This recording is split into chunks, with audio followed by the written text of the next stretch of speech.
as गाँ झाड़ी कर नुआ जगह काम कर जीवार पड़ला और काम भी नुआ है बोले आम बुझगा बिड़ा जेन बेटन फेटान धरिक बाहर पड़लु काम करी कुना मुई अमर भेने करी गुटे कुटी न 3 जन तो आम जाऊँ सफिया काम करी जेनटा कि प्लेट काम करी लगभग 15 मिनिट 20 मिनिट पर जाक पहुँचीसु सफिया की बाकी एंता है जाक आम गाँ छाड़ी कर अलग जगह काम कर जासु तो आमर गाँव में सफिसीयंट काम हेसी और गाँव ही करसु आम तापर पहुँची आसु आम जगह निके जेन काम करूँ हेला ये जगह न काम करूँ हेला मजा मुझे सीमेंट रखी देसन बोले अलग बारे पड़ला तापर कह जासी मसला मुसली भी रेडी कर देसन सब तापर घंटे 2 घंटा पर बसे देसु गुड़ा तू कि मतलब बसे देसन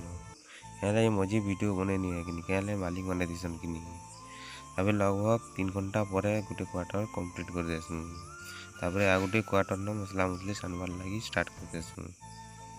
हेले प्लेट का आम के सब नहीं दियन क्या मैंने बसे जानबे कि नहीं बोलसन लगभग 2 क्वार्टर बसे दे देसु और आम बाहरी आसु आमर घर के